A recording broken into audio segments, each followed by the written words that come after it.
संस्कृति का डंका बजाने वाले दिल्ली के बहुत ही लोकप्रिय सांसद हंस कुमार हंस जी, जरा ताली बजा दीजिए सबके लिए।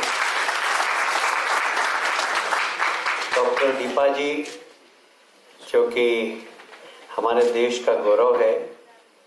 फिर अभी बाद में मुझे पता लगा कि 2 बेटी की माँ होने के बाद भी समाज के हर क्षेत्र में सक्रिय है, चाहे खेल का क्षेत्र हो, चाहे दिव्यांगों का। सरकार ने उनको पद्मश्री से भी नवाजित किया है। मैं चाहता हूँ तालियां बजा के उनके उत्साह का अभिनंदन करें। डॉक्टर पूजा जी, यहाँ उपस्थित डॉक्टर क्रांति जी, प्रशांत जी, स्वदेश सिंह जी, सचिन मिश्रा जी, आशीष जी, और इस कार्यक्रम के सूत्रधार जो कि नशे से लबरेज हैं। कोई 15,000 किलोमीटर की यात्रा कर सकता है यदि नशा नहीं हो तो।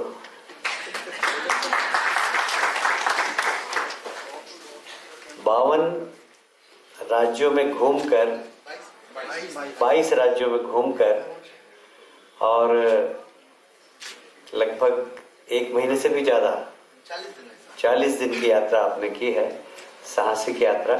एक बार सुमित के लिए भी जरा तालियां बजा दीजिए। उपस्थित इस सभागृह में काशियाना के सभी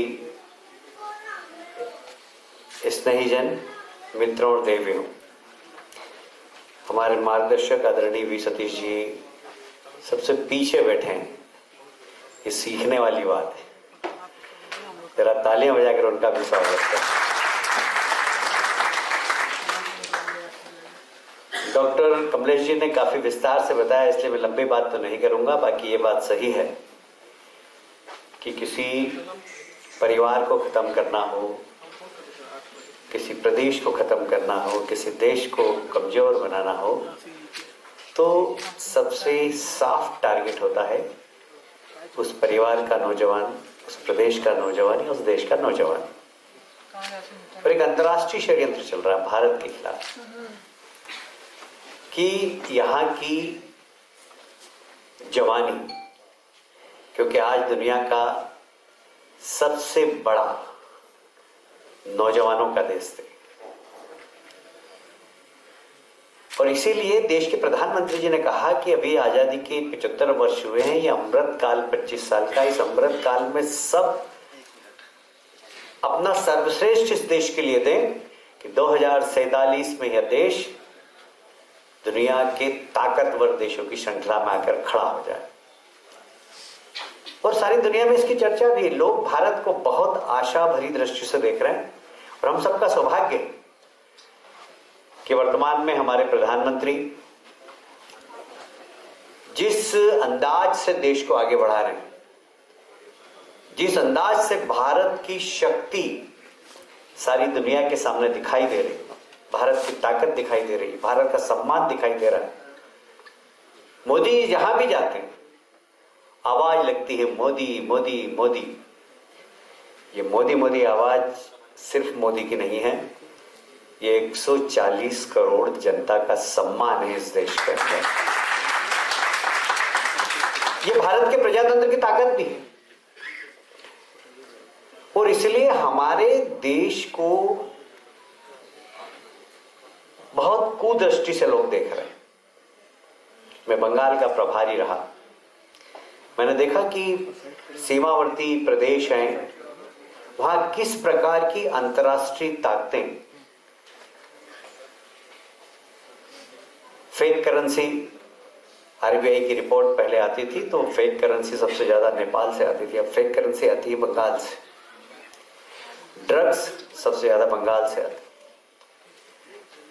हथियार सबसे ज्यादा बंगाल से आते हैं। नक्सलवादियों के यहाँ हथियार मिले बंगाल के थ्रू आए थे। ये सीमावर्ती हमारे जितने भी जिले, हम सब जानते हैं इस देश के अंदर एक ऐसा प्रदेश था जहाँ की तरुणाई सबसे ज्यादा सेना में भर्ती होती थी, और एक रेजिमेंट जिसकी घबराहट हमारे सारे दुश्मनों के अंदर थी कि ये भारत की सेना में ये सिख रेजिमेंट बहुत खतरनाक है, और सबसे ज्यादा नौजवान वहां से सेना में जाते थे। ड्रग्स ने वहां पर नौजवानों को दिशाहीन किया है। और अभी जो ड्रग्स चल रहे हैं वो तो इतने खतरनाक हैं। शराब वगैरह तो ठीक है, पर जो अभी केमिकल युक्त ड्रग्स चल रहे हैं वह तो व्यक्ति का दिमाग बंद कर देते, सोचने समझने की क्षमता खत्म कर देता, वह किसी और के हाथ गवर्न हो जाता है और वो कुछ भी करता है,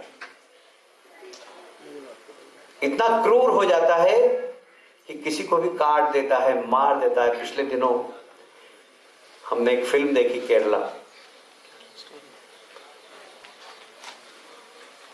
सारे आतंकवादी ये ड्रग्स लेते, जितने भी क्रिमिनल्स हैं ये सब ड्रग्स लेते। ड्रग्स से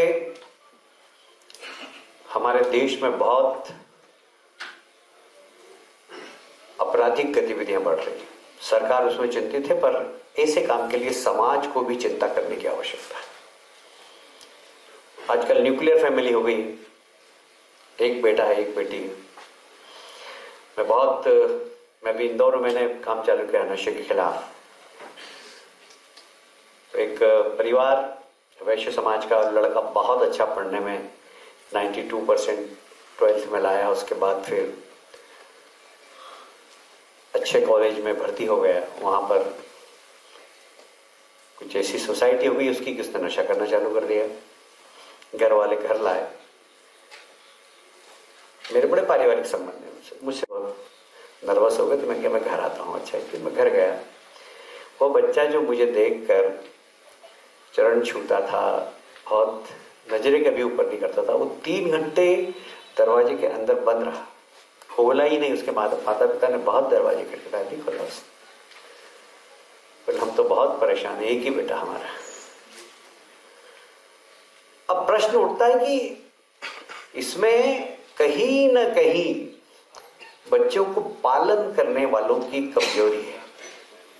हम समझ नहीं पाते हैं कि बच्चे की आवश्यकता क्या है। हम कभी कभी अपनी बात थोप देते हैं। वास्तव में बच्चों का लालन पालन एक बहुत बड़ी जवाबदारी है।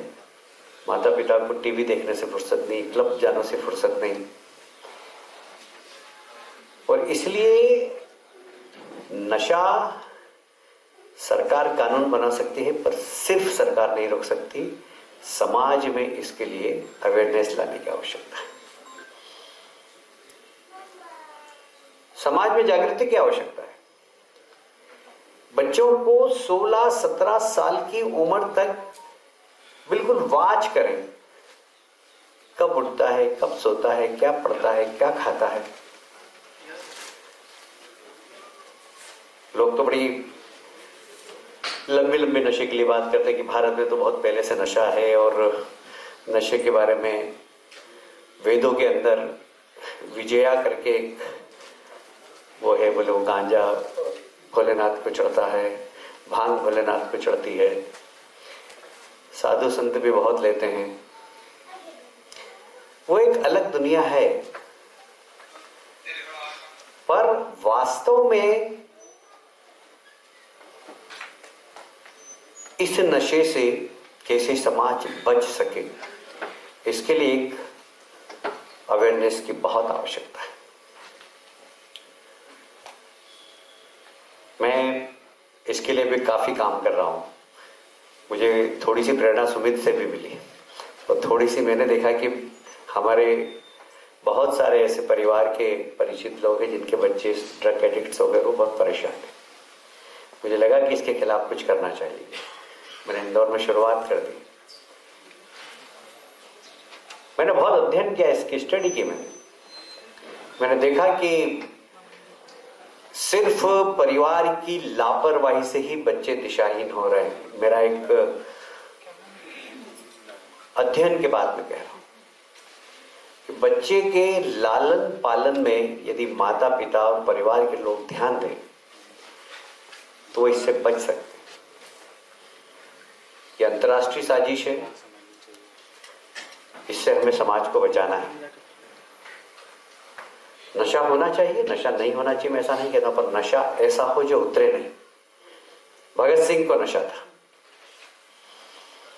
संसद में बम फेंकने के बाद उससे कहा कि भगत सिंह भाग सकते हैं, तो बोले नहीं भागूंगा नहीं, मैं अपनी जान देना चाहता हूं।